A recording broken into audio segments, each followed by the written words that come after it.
हाँ जी, अस्सलाम वालेकुम जनाब, की हाल है? ठीक हो? खरीयत है? असी अज चाचे के पुत्र को आए हाँ तो नाले असी जनाब मेरी पट्ठे वढ़ने पे नाले इन्हों के डेरे के उत्ते अज गपशप तो जनाब मेरी हर किस्म की दसा दे कि बई इन्होंने किन्ने डंगर रखे ने और के तरीकाकार इन्हों का पानी शानी किन्ने बजे किन्ने दिनों बाद लाते हैं। हाँ जी, अस्सलाम वालेकुम चाचे के पुत्रा, की हाल है? ठीक हो? बैठे रहो बैठे रहो बैठे रहो। अज असी तुहाडे कोल ही ठीक है जी। लो जी, साढ़े चाचे का पुत्र है और मनु एक बंदे ने कहा भी सी बई इन्हां नाल जनाब मेरी जड़ा ना चाचे के पुत्रां दे भी कोई गल होनी चाहिए। तो चाचे के पुत्रां दी गल इस तरह है कि बई कोई जनाब मेरी दो भरा है ना, तो उन्हां दा वाही बीजी कट्ठी है। तो एक दिन जनाब मेरी उन्हें देखा बई दूरों पे आमदा है बड़ा भरा, तो उन्हें ना मुंडे दे उत्ते गन्ना रखे असी। वो रस्ते दे विच ना उन्होंने एक अपना अपना पुत्र ते एक उहदे भरा दा जिहड़ा पुत्र सी ना, वो जनाब मेरी लभ जांदे ने। तो कहंदे ने भी चाचा या अब्बा यह गन्ना सानू दे दे। उन्हें उहदे दो टोटे गोडे के उत्ते रख के ना ते कीते ना, ते जिहड़ा पान वाला पासा सी ना उहने भतीजे नूं फड़ा छड़िया, वो जिहड़ा मुंड वाला सी उहने अपने पुत्र नूं फड़ा छड़िया।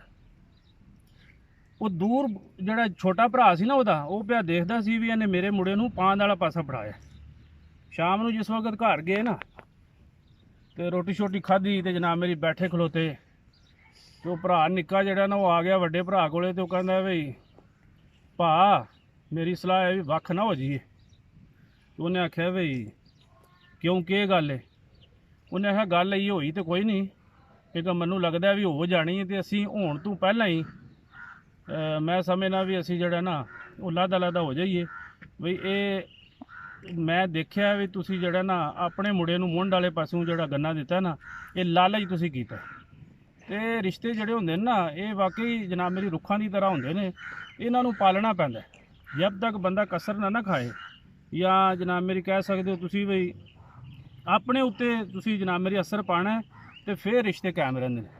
ते साढ़े चाचे का पुत्र है, इन्हें जनाब मेरी डेरा शेरा सोहना फबाया है, तो अल्लाह की मेहरबानी नाल जनाब मेरी स्टाला वड्डदा पिया। तो हुण इहनूं पुछने बई चाचे का पुत्र किन्नियां मज्जां ने इस वेले? इस वे जी 4 मज्झां ने ठीक है, ते 2 गावां ने, ठीक है, नाल उन्हां दे जाशाह ने। माशाअल्लाह। जी ते सोहना कमरा से अल्हम्दुलिल्लाह, शुक्र है अल्लाह की बड़ी रहमत है। ते चाचा कित्थे गया है? कल दा नजर नहीं आंदा। चाचा गए है काम एक। कम गया है? हाँ, अच्छा, आ जाए तो शामी? अज शाम नूं आ जाएगा। तो शामी दा मतलब मुलाकात चाचे नाल जी इंशाल्लाह पक्की होवेगी। ठीक है जी। हाँ जी, हाँ जी।